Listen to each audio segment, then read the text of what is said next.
Invitée à prendre la parole au Conseil de ministres de ce jour, la gouverneure de la Banque centrale du Congo a indiqué que l'économie congolaise continue à faire preuve de résilience face au choc massif occasionné par la guerre en Ukraine et la résurgence de la pandémie à Covid-19.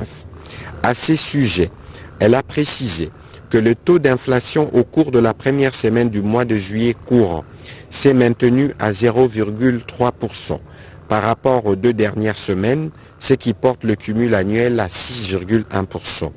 La croissance estimée quant à elle à 6,1% pour 2022 reste principalement portée par le dynamisme du secteur minier.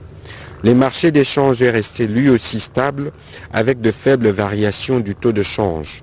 En cumul annuel, le franc congolais n'a à ces jours perdu que 0,2% de sa valeur sur le marché officiel contre une appréciation de 0,3% au parallèle.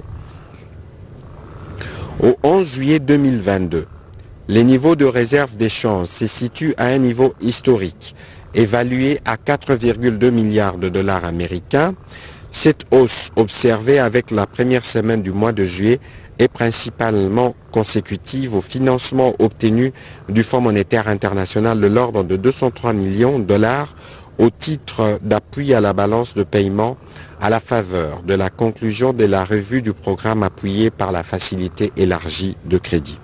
Toutefois, notre économie reste exposée aux facteurs de risques externes tels que le ralentissement actuel du cours du cuivre et l'augmentation des taux directeurs au niveau des banques centrales et des risques internes, prioritairement la persistance des pressions inflationnistes à l'envolée des prix de produits pétroliers et céréaliers.